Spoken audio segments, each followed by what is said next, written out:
Very good morning class. ना last topic में हमने मैग्नेटिक फोर्स स्टडी किया है कि मैग्नेटिक फोर्स किसी चार्ज पार्टिकल पे किस डायरेक्शन में लगती है और वो direction Fleming left hand rule से फाइंड करते हैं।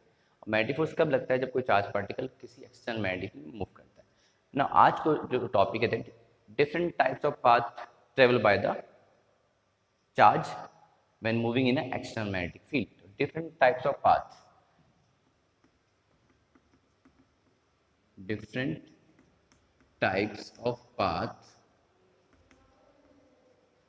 different types of path travel by charge moving in external magnetic field. Moving in external magnetic field.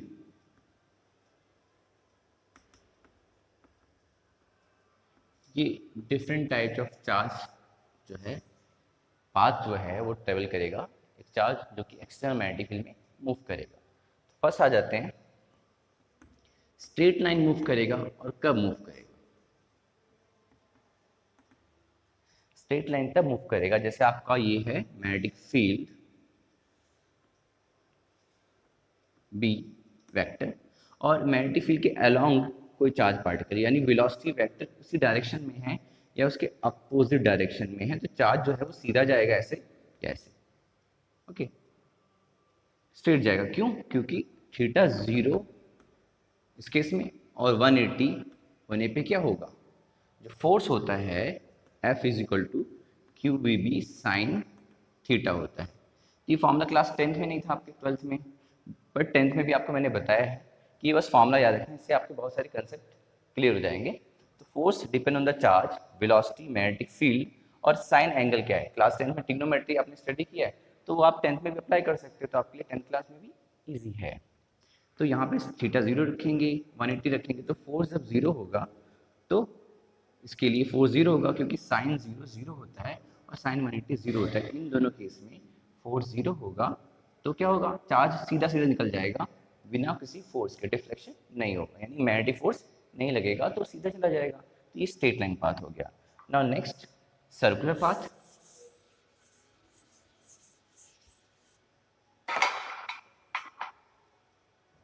Circular path, अब सर्कुलर पाथ कैसे कवर करेगा? अब मैंने क्रॉस बनाया ऐसे करके, ओके। क्रॉस का मतलब होता है क्या? क्रॉस का मतलब होता है जो मैग्नेटिक फील्ड है वो अंदर की तरफ है, इनवर्ड है, इनवर्ड। अब यहीं पे इसी के अंदर ही, मतलब देखो मैं इसी के अंदर की बात कर रहा हूँ, इसी में मैंने एक चार्ज पार्टिकल फायर किया। अब जब चार्ज पार्टिकल मैंने फायर किया इसके अंदर तो क्या होगा? तो और चार्ज पार्टिकल मैंने लिया क्यू चार्ज पॉजिटिव मान लिया, ऐसे फायर किया तो वो क्या करेगा? वो ऐसे सर्कल में घूमने लगेगा। कैसे? ये फ्लेमिंग रूल अप्लाई करो। यहाँ पे फायर किया, वेलोसिटी, मैग्नेटिक फील्ड अंदर की तरफ फोर्स ऊपर लगेगा तो चार्ज पार्टिकल ऊपर की तरफ जाएगा, ऊपर की तरफ जाएगा तो ऐसे हो जाएगी, इधर आएगा। तो हर एक पॉइंट पे क्या होगा कि फोर्स क्या होगी?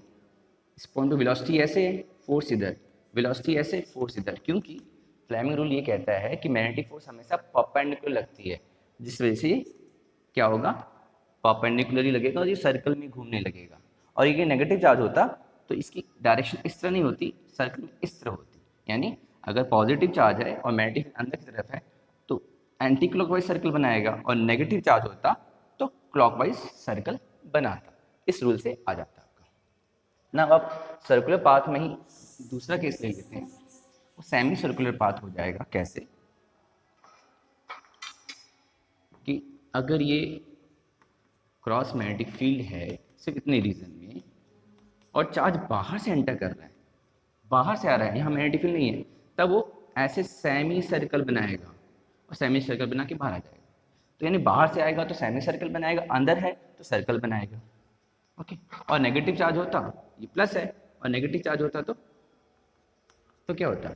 नेगेटिव चार्ज होता तो माइनस चार्ज के लिए यानी इलेक्ट्रॉन होता तो ये सर्कल, सेमी सर्कल ऐसे बनता, ओके। तो ये है, और ये सब फ्लेमिंग रूल से आ जाएगा। उसमें ये पॉजिटिव चार्ज के लिए, ओके, पॉजिटिव चार्ज के लिए ऐसे, नेगेटिव के लिए उसका उल्टा हो जाएगा। तो ये अब आ जाते हैं हेलिकल पाथ। हेलिकल पाथ कैसे कवर करेगा? मान लो ये मैग्नेटिक फील्ड है, ओके, ये मैग्नेटिक फील्ड है। अब इस मैग्नेटिक फील्ड में कोई चार्ज ऐसे एंटर कर रहा है, क्यू चार्ज v वेलोसिटी से एंटर कर रहा है, तो फोर्स जो लगता है इस रूल से वो किस पे लगता है? वेलोसिटी के उस कंपोनेंट पे लगता है जो कि मैग्नेटिक फील्ड के परपेंडिकुलर होता है। वेलोसिटी का देखो, अगर ट्राइंगल बनाए तो बेस आपका कॉस होता है और परपेंडिकुलर आपका साइन होता है। तो जो फोर्स लगेगा वो परपेंडिकुलर कंपोनेंट पे लगेगा। तो परपेंडिकुलर कंपोनेंट की वजह से चार्ज क्या होगा? सर्कल में घूमेगा। इस कंपोनेंट की वजह से चार्ज सीधा जाएगा, और जब ऐसे जाएगा तो ये आपका ऐसे हेलिकल पाथ बनाता हुआ चार्ज आगे जाएगा। तो ये हेलिकल पाथ जब कुछ एंगल थीटा ना जीरो होगा तो स्ट्रेट लाइन, 90 होगा तो सर्कल, और अगर 45 60 ये बिटवीन 0 90 हो, ऐसे हेलिकल पाथ बनाएगा, यानी सर्कल में घूमता हुआ आगे जाएगा। जैसे स्प्रिंग है ऐसे करके सर्कल में क्यों घूम रहा है? साइन कंपोनेंट की वजह से, यानी परपेंडिकुलर कंपोनेंट की वजह से, यानी मैग्नेटिक फील्ड सर्कल में घुमाती है और cos थीटा की वजह से वो आगे जा रहा है। तो मैग्नेटिक फील्ड की वजह से सर्कल में घूम रहा है और cos थीटा कंपोनेंट यानी इस डायरेक्शन में जो कंपोनेंट है उसके से आगे जा रहा है, तो इस तरह आपका हेलिकल पाथ है। ओके, इससे रिलेटेड डेरिवेशन है वो क्लास 12th में है हमारे, तो अभी हम डेरिवेशन करेंगे इसके नेक्स्ट टॉपिक में, और वो टॉपिक होगा साइक्लोट्रॉन से रिलेटेड, जो कि बहुत इंपॉर्टेंट है क्लास 12th में। साइक्लोट्रॉन ऐसा डिवाइस है जो कि मेडिकल फील्ड में यूज़ किया जाता है, जहाँ पे एक्सरे प्रोड्यूस की जाती है वो उस साइक्लोट्रॉन से प्रोड्यूस की जाती है, यानी एक्सरे के पीछे भी कंसेप्ट ये वाला है। बेसिक चीज़ें पढ़ते हैं क्लास 10th और 12th में, और फिर आगे उसको अप्लाई करते हैं मेडिकल फील्ड में एक्सरे प्रोडक्शन में साइक्लोट्रॉन, और वो कंसेप्ट यही यूज़ होगा, ये वाला, और वहाँ पे डेरिवेशन करके हम बताएंगे कि कैसे होता है।